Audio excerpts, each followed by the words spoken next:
Bartholomew Town is brought to you in part by the University of Rhode Island Online, Navigant Credit Union, the Audubon Society of Rhode Island, Newport Film, and Half Street Group. Bartholomew Town. Rep Potter, my vegan birthday brethren. My vegan soul brother is what I call you. Yes. What's up, man? Thanks for making the time. Absolutely, man. Happy to be here with you. What's your take right now we'll look at this at kind of two levels, but locally, the state of the Democratic Party? Well, I think it's a microcosm of what's happening nationally, right? You have this debate of why the Democratic Party has had such an abysmal result nationally. And there's an internal debate about, has the party gone, quote unquote, too left? Yeah. Do we need to move more to the center? Why are we losing these working class voters? And I think the answer is the same in whether you're looking at it at the state level or the national level. Yeah, so I agree with that. And I think a lot of times people think of Rhode Island Democrats that pay attention to politics, how many of the whatever number of voters or eligible voters, I guess we'll say, not just registered, but eligible voters, even understand what I'm about to say. But the Democratic Party has, in Rhode Island, really since the bloodless revolution in the 30s, but certainly in contemporary times, it's been everybody from what they'll call the far left through people who are full-on MAGA Trump. And that has created a uniparty in this state that is, it serves the party machine, but I'm not so sure it serves the voters at all. Fantastic question. I mean, at the risk of sounding a little out of school, I would say, there's a sentiment that you do want to have a Big Ten, right? And I do believe that the Democratic Party should be inclusive and we should welcome as many people who agree with the majority of our platform as possible into the fold. But as you mentioned, I mean, we have, a number of elected Democrats in the state that would proudly tell you that they support Donald Trump and voted for him. And when that kind of ideology, not just with that, particular voting preference, but when that ideology comes into the fold, I actually think that it stifles a lot of progress that we otherwise could make, because we have this very, very super majority, as they say. And, a lot of the internal dynamics, I think, of setting a policy agenda, incorporate that, and it kind of like brings it all to more of a bottleneck. Yeah. And you have things like, obviously, protection of reproductive rights. That ended up being a major victory. At one point, it was actually stalled in terms of inside the General Assembly. But when it happened here in Rhode Island, it was celebrated, and it is a major victory. I mean, it's an important and obvious thing to me. But the fact that in a state that is, if you're looking at it from the outside, I have friends in New York or friends in other countries or whatever, and they're like, you live in this blue state, everybody's a Democrat. You literally have like a handful of Republicans that are elected on any statewide basis. How is protection of reproductive rights or recreational cannabis legalization, these sort of just introductory Democrat 101 type of viewpoints, how is this like a major thing that it took a lot to get through? It's because there's a lot of pro-life Democrats in Rhode Island, for example. Well, fast forward to right now. Rhode Island still, despite having every elected statewide official be a Democrat, despite overwhelming support in both the House and the Senate, we still have not been able to pass a ban on the sale of assault weapons. I talk to friends in other states, and they just find that totally nuts, right? Yeah. There are some good faith arguments about it, especially, even from people I talk to on the left that worry about the over criminalization of any kind of initiative at all, and the populations that predominantly affects more often than not. Yep. But it's still another example of, like what you said, Democrat Party 101, our agenda, like one of the most hot button issues nationally that we haven't been able to make progress on in Rhode Island.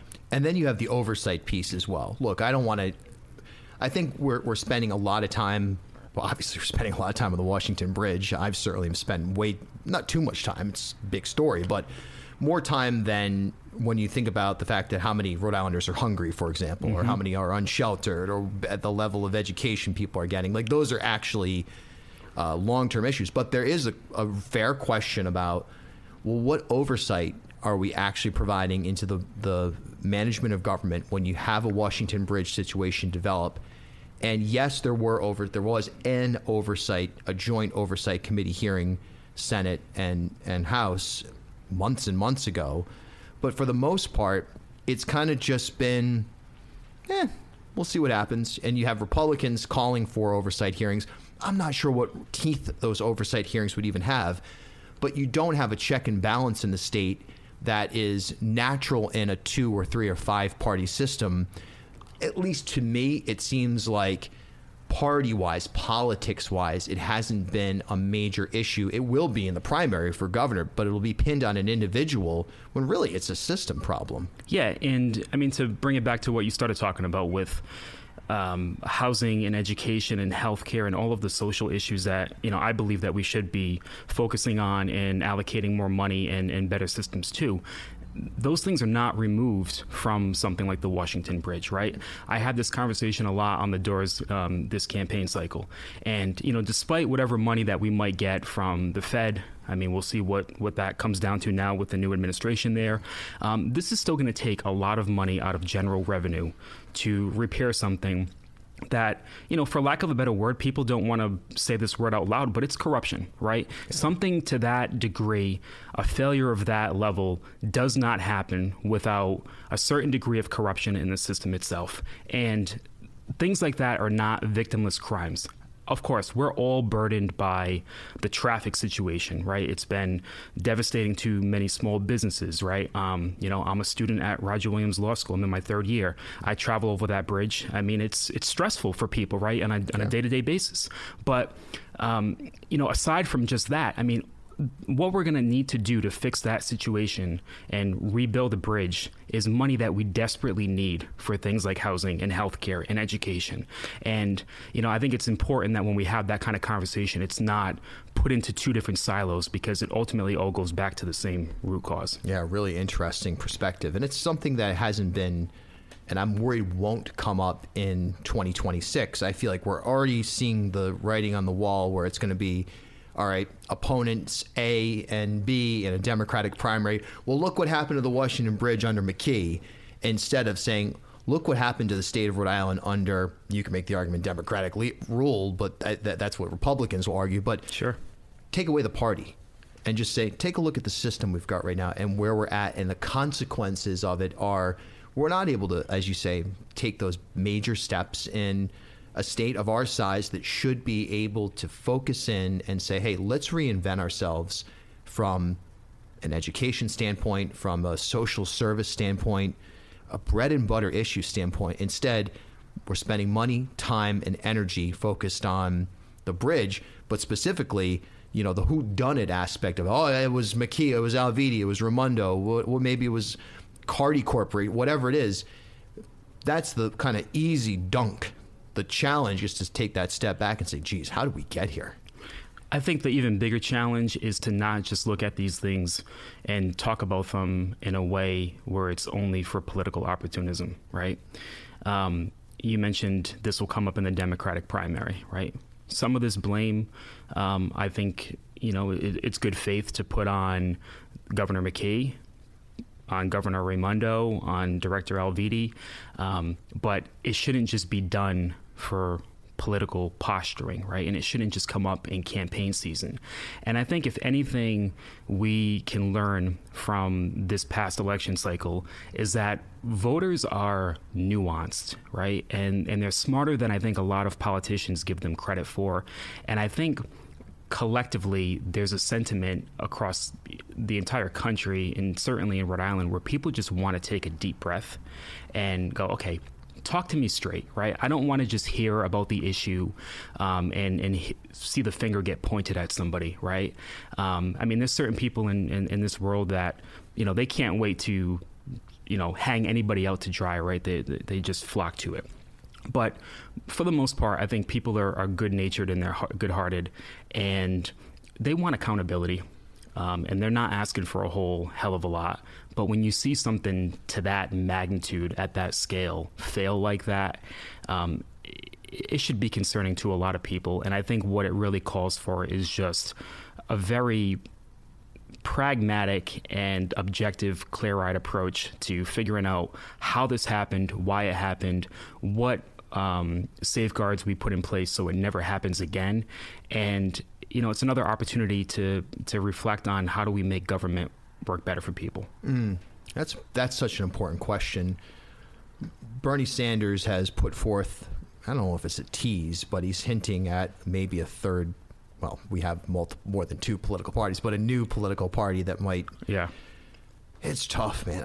I love the thought of us having a much more dynamic political system. The question is, can we afford to wait 10, 20 years for a Whig party phase out type of situation in this country?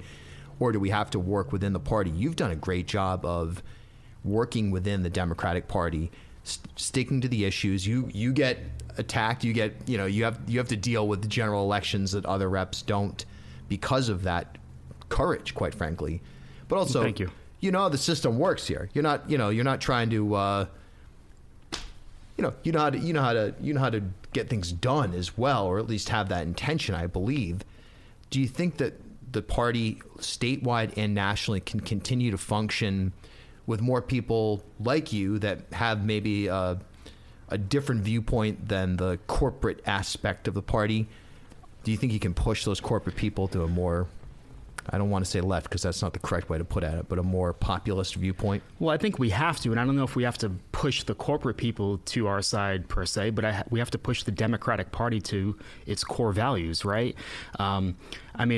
I appreciate Senator Sanders and the desire for a new party potentially, because frankly, our politics are broken, right? This two-party system has many, many flaws with it, but if I'm being realistic and pragmatic, I don't see that really being the vessel for what we need urgently now. And on paper, the Democratic Party is about all of the things that this country actually calls for and that the state calls for, right? This is the party of Medicare, of Medicaid, of Social Security, of the Civil Rights Act, right? This is the party of FDR once upon a time, right? And I think the more that we can just shift our policy focus, not just on saying, hey, we support these things, but recognizing that, those quote unquote corporate interests are opposed to a lot of the progress that we actually need for working class people. And it's ultimately a matter, again, like the Washington Bridge, of accountability, right? We have to hold the Democratic Party accountable to be true to itself, to act with the courage that it needs, and to just deliver those results for working class people. I think that's the way. Yeah. It's so fascinating to hear people that voted, for example, there's a lot of people in Representative Alexandria Ocasio-Cortez's district.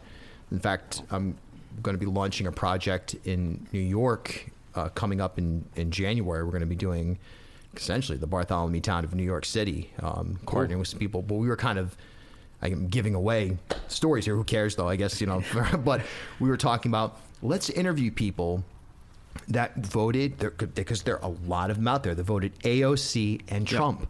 That's a huge amount of people. We're not talking about dozens or hundreds. We're talking about thousands of people that voted that way. And that shows me, and it may show you, and I think a lot of people as well, that the issues that people care about are on that populist level. Trump is repulsive and fascist in tendency, and it is totally appropriate to be concerned about the rhetoric and even the actions of Trump. At the same time, some of the issues that he touches on are the same issues that Sanders and AOC are touching on, just from a different lens. Yep.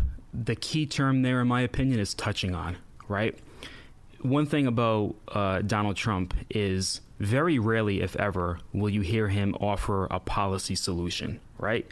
But he certainly does mention the problem and acknowledge it to people. And I think that is a big part of why this election went so poorly for Democrats. Inflation is real, right? People are really feeling the struggle of the cost of living. And they increasingly see a an economy that is shifting more and more towards favoring people at the very top. I mean, we talk about this stuff often, right? But it's true. People at the very, very top are doing better and better. You know, GDP is growing, production is growing, workers' wages are growing at a fraction of that. Meanwhile, the cost of goods and everyday living is rising. And, you know, in the national election, I did not hear the Democratic Party, I did not hear Kamala Harris really speak to those needs and acknowledge the issues that people are experiencing with some empathy, right? And, you know, the fact that so many people voted for AOC and Trump, or in Florida, where I think it was like 57% of people voted to enshrine abortion protection in the state constitution. And of course, Donald Trump won the state overwhelmingly. I think there's a temptation from a lot of people on the left, especially in the liberal media, to kind of ask the rhetorical question of like, how could you, right? And there's like a certain arrogance of looking down on people or shaming them for that kind of decision, right? And I think we really need to be careful in resisting that because, again, voters are nuanced. I think they're smarter than a lot of people give them credit for, and they can differentiate between issues and not just vote a blanket party line. But the fact that somebody like Trump, who, you know, is a billionaire, who grew up in massive wealth, you know, New York, Manhattan, real estate developer, the fact that the Democratic Party could cede the ground of working class people to him in 2 elections now, I mean, it has to be a wake-up call at the very least. If not that, then nothing will be. It's completely true. I'm so glad you said that about the liberal media as well, because it's so interesting. Everybody who has spent 15 seconds listening to me knows that basically I'm liberal. You know, if I'm definitely not Sean Hannity or whatever. You know what I mean? It's like people think I'm on WPRO. They think I'm not everyone. I mean, there certainly are liberal people that listen to the station and call and interact, whatever. But there's certainly a contingency of people who think he's like the token leftist on the station. That's why there's something like that. There's a huge difference, though, between populist perspective and sort of the over-emphasis on academia and corporations that has infiltrated what is oftentimes viewed as the liberal media. And I don't want to call out networks or specific shows or whatever, but, I mean, I haven't had a TV since 2006, but I have to watch and go through some of these Morning Joes, or I guess I'm calling them out, MSNBC, or all this stuff. I have to go through it to prepare for the radio show in the afternoon. Mm-hmm. And I'm always like, who are these people? Who are you talking to? Because you're speaking to an audience that economically and otherwise are situated in a comfortable position. Yep. Meanwhile, I just saw Ted Nesi posted that the average age for a home buyer in Rhode Island is now 49 years old, up from 31 just about 25 years ago. Most of us are out here like, it doesn't matter if you're left, right, center, libertarian, whatever. We're looking at exactly like you said, people are hurting. Yeah, people are not watching MSNBC or CNN or Fox News all day long. I mean, some people are, but most people are not, right? People are trying to figure out how they make ends meet, right? And you know, I do watch, you know, a little bit of national media, but you know, when I watch something like MSNBC, I mean, the predominant theme throughout, I mean, I don't even want to say this election cycle. I mean, it feels like it's gone back years now, is Trump is bad. Trump is a fascist. Trump is a liar. Trump is a rapist. I mean, all these things are true, right? But we're talking about things in a way that speaks to an academia audience that already knows these things, right? Already believes them. And when we're talking about media and an audience, I mean, I think it's a big problem of why our information spheres are so fractured now is because everything is a product that is being sold for advertising dollars, right? Yep. Whether you're watching Fox News, CNN, MSNBC, whether you're getting your information through an algorithm on your phone, this is all hyper-targeted based on your profile, based on what is predicted that you are going to like, to keep you coming back to buy more ad campaigns. And that's a problem, right? And I think one of the things that the Democratic Party generally has done a really poor job about is breaking through those bubbles and going into unfriendly territory, so to speak. I mean, there was a big debate this election cycle about whether Kamala Harris should go on Joe Rogan. Of course, she should have gone on Joe Rogan. What a terrible decision to not go, and not only to go on, but to not go to Austin into the studio and do the long form, exactly how the show is structured. 100%. I mean, we have to start talking to people who do not agree with us on everything, right? I mean, that is not a radical concept. Saying that out loud kind of makes me chuckle, right? Yeah. But I mean, that is what a healthy democracy needs, is for people to actually, in good faith, exchange ideas in long format and have honest conversation. 100%. This is something I felt for a while. This is why I became obsessed with WPRO at one point. I started calling that station, even when John DePietro was there. I'd call in and debate. I mean, I haven't listened to 4 seconds of NPR in I don't know how long. Because the debate is happening in the place where and I hope that people on the right are listening to NPR and getting that same reaction. I guess you can't call into NPR, but one thing that's very true, this is not a new trend. People are just starting to point it out. But I remember getting into a world of trouble I was at a fire. I think some people that not a house fire, but like a backyard fire. There were a lot of people from the DSA there and organizations like that. And somebody asked me, literally, somebody prominent in that organization, why do you keep platforming Republicans? And it turned into like a 2-hour debate in this person's backyard by fire of like, why are you not? It's platforming. Why are we not having these conversations? Not to try to persuade that guest, but to try to persuade the audience that, hey, you're right and that person's wrong. Seems obvious. Yeah, that, and I mean, maybe we should have a little bit more of an open mind at times, that somebody who we disagree with on a lot of policy stuff might actually have a good idea once in a while. Yeah. Right? I mean, I feel like I know the Republican Party platform pretty well. There really isn't anything that I agree with. Yeah. But do I think that we would have a healthier democracy in Rhode Island if the Republican Party had more of a presence here? Absolutely, right? Yeah. I mean, I remember shortly after I got elected in 2020, I came on your podcast, and you asked me a question of, if I saw Mike Chippendale in the elevator, how am I winning him over? And, my answer was not meant to be insulting, but it was, well, I really don't need to win Mike Chippendale over because, I mean, the Republicans have a fraction of the numbers in the House than the Democrats. I need the Democratic Party to, again, act true to its core values, right?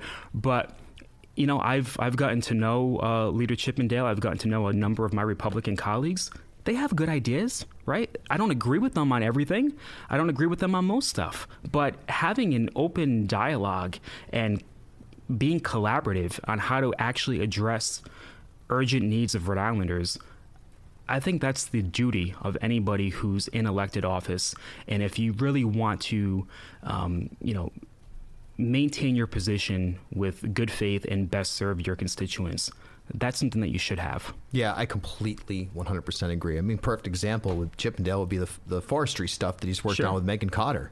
I mean, great. That's like real government. They're trying to improve the safety after the Exeter / a little bit of North. I guess it was actually totally Exeter, but NK responded because Exeter only has a volunteer fire department. That forest fire, we realized our forest management is abysmal. Credit to Leader Chippendale and Rep Cotter for working together on that problem. That's not a left-right problem. That's a, hey, we need to figure this out problem. So you're totally right. I mean, it can get ridiculous at times, and that's why I decided to stay on Twitter. Me too. X. I have to say, since then, I'm on Blue Sky now as well, and all that. But it seems like it's gotten worse in the last 2 weeks. And I wish that the Republican or conservative folks on there as well would be like, all right, let's just post. You can post your thoughts without having to make it a personal insult on somebody, and their hair color or whatever. I don't really care when people, I don't care when people make fun of me for having worn pink overalls on a TV show or whatever, my hair or something like that. Like, it doesn't hurt me, but it bothers me that that's what you're focused on. And I wish both sides in different ways could get to a point where we were just acknowledging, yeah, maybe they got some good ideas. I have my own, but let's get into a place where we can have a normalized conversation again and not make it about insult. Bartholomew Town. Birds are disappearing from our landscape at a rapid pace. Over 1/3 of those breeding on Audubon Society of Rhode Island's wildlife refuges are in decline. Climate change has taken a toll on their migration, nesting, and food sources. While science is highlighting the problem, Audubon is working on real solutions with a plan to rapidly reduce their carbon emissions. The organization will be free of fossil fuels by 2030, with renewable energy powering Audubon's buildings, equipment, and vehicles. To shape our future, all of us must act. Learn more about repowering Audubon, their avian research, and how you can join their fight for climate resiliency. Visit asri.org/repower. Newport Film screens the latest, critically acclaimed documentary films year-round across Rhode Island. Like a film festival, Newport Film often gets early access to films before they're available online or in the theaters. Stay up to date on their latest screening events at newportfilm.com or on Instagram @NewportFilm. Are you looking to advance in your career or explore a new field? The University of Rhode Island now offers a comprehensive portfolio of fully online programs designed to bring world-class education to you anytime, anywhere. Choose from a wide range of flexible, asynchronous programs in business and leadership, data, tech, and STEM, healthcare and pharmacy, marine and environmental science, and more. With expert faculty and innovative courses, you'll gain the skills and knowledge to thrive in today's competitive world. Are you ready to take the next step? Visit uri.edu/online and discover how URI Online can help you achieve your goals. URI Online, learn anywhere with us. Half Street Group brings a new generation's perspective to leadership communication, strategic public relations, and digital marketing. Half Street helps organizations and leaders take control of their own stories and manage their reputations.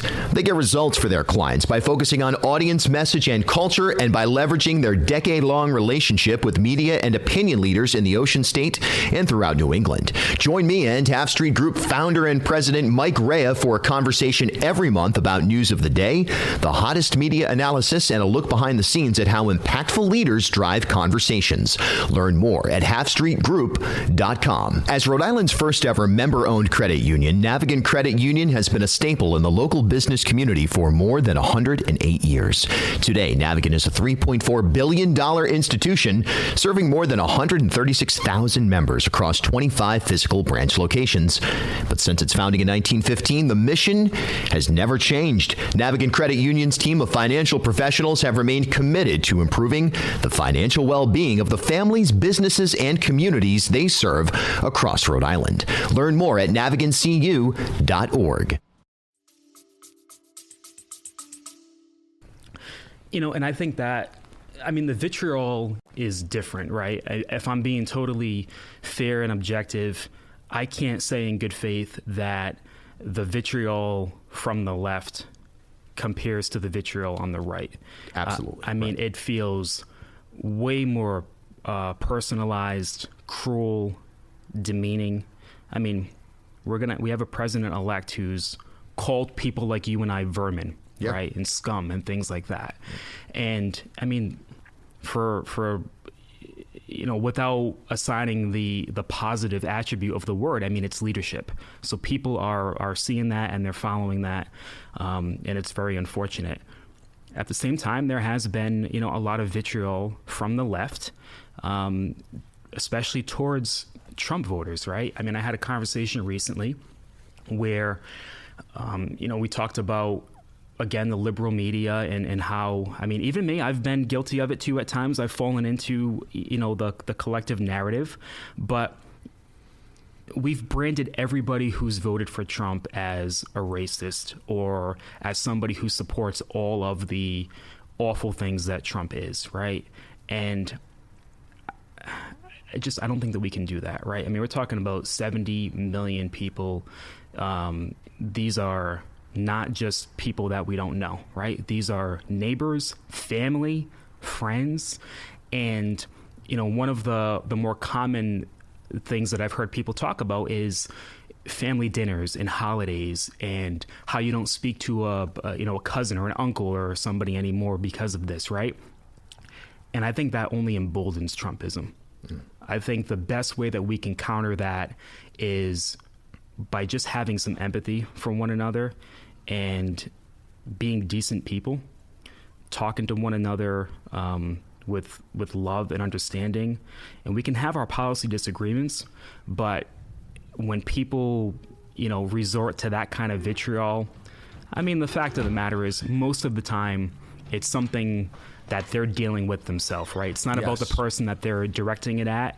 And I mean, when we're talking about all of these issues that people are experiencing with the cost of living or the lack of health care or lack of housing, our broken education system, it's not hard to figure out how a lot of these people arrive at that place where they have that much anger. And rather than counter it right back by feeding into it and doing the name calling and shaming somebody for who they voted for, I think the much better approach for us is to focus on the policy solutions, do everything we can to make progress on them, and stay core to what I think really drives the Democratic Party platform, which is empathy for people. Could not agree more. Last couple of minutes here. As you look to the new General Assembly session, what excites you and what concerns you? Well, I think right now a lot of us are really kind of in a wait and see role where, what is the federal government really going to do? I mean, I'm somebody who takes Trump seriously. When he says, I'm going to do this, I believe him. How much does the Republican Congress put a check to that? I don't know. I mean, if history tells us anything, it's probably not much, but I'm going to hope for the best. One thing that incredibly concerns me is Medicaid. We have made a lot of progress recently on Medicaid, and how much it matters to our healthcare system, I think is, believe it or not, often overlooked by a lot of people. I mean, it's a big part of the conversation, but how much people really get into the weeds about it, I don't know. But I mean, if we have a federal government that cuts Medicaid funding to the state of Rhode Island, I mean, we are in a world of hurt. That's emergency level. So how we mitigate that kind of damage, I think, is front and center for me. Same thing with education. I mean, if we're talking about a Department of Education no longer existing, big implications for Rhode Island schools, especially in cities. So I think the budget really has to be front and center. Of course, I mean, we're projecting a deficit. How much that really comes in, ultimately, we'll know then. But it's really about how do we maximize dollars? How do we make sure that we're protecting vulnerable populations here, both on social issues like immigration, but also on the financial piece of it all, on healthcare and education in particular. Yeah, well said. The immigration piece is going to be something to, who knows how it's really going to play out. I think it's a lot of it, I'm hopeful, is more bravado, but at the same time, why wouldn't they try to, I don't know how you it feels like you have to round people up. It feels extremely dystopian that would be the only way to really execute the plan that Tom Homan has suggested is going to happen. But I mean, just to think about it, I don't like the example of, these restaurants or agricultural businesses or whatever, they're going to be impacted, because it just shows that our system is built on complete exploitation. Right. It's a disgraceful fact to begin with. Never mind that there are undocumented people here who are working in paying taxes. Paying tax. It's an incredibly in-depth discussion. It's not as simple as, well, we got to get these people out of here, which is such an offensive and disgraceful position anyway. Are there practical ways to approach this? We have to see. Will Rhode Island cooperate if there's some sort of compromise, practical manner to address people who have been convicted of a crime, who are here on an undocumented basis? Is there something in the middle that sort of staves off what some of us fear looks like paramilitary operations in Central Falls or South Providence or Richmond or Charlestown, because it's a statewide problem? I don't know. We'll have to see. It's going to take bold leadership. Period. In general. Rep. Potter, thanks for your time. Thank you very much for having me, Bill. Awesome. Pleasure. Hey, Bill Bartholomew here. I got a great education at the University of Rhode Island. It's something that I use every day in all of my work. And now the University of Rhode Island, if you haven't heard, they're offering a wide array of programs online. That's right, URI Online. Check it out at uri.edu/online or give them a call, 401-874-5280. I can't thank the University of Rhode Island enough for the outstanding education that they provided me. They're one of the best universities in the Northeast, public or otherwise. Give them a call, 401-874-5280. That's 401-874-5280, and learn about the University of Rhode Island online. You want to talk about longevity? Take a look at Navigant Credit Union. As Rhode Island's first ever member-owned credit union, Navigant Credit Union has been a staple in the local business community for more than 108 years. That's right. Today, Navigant's a $3.4 billion institution serving more than 136,000 members across 25 physical branch locations. But since its founding in 1915, the mission has never changed. Navigant Credit Union's team of financial professionals have remained committed to improving the financial well-being of the families, businesses, and communities they serve across Rhode Island. Learn more at navigantcu.org. Hey, thanks for stopping by Bartholomew Town. For more content, follow me on Instagram at Bill Bartholomew.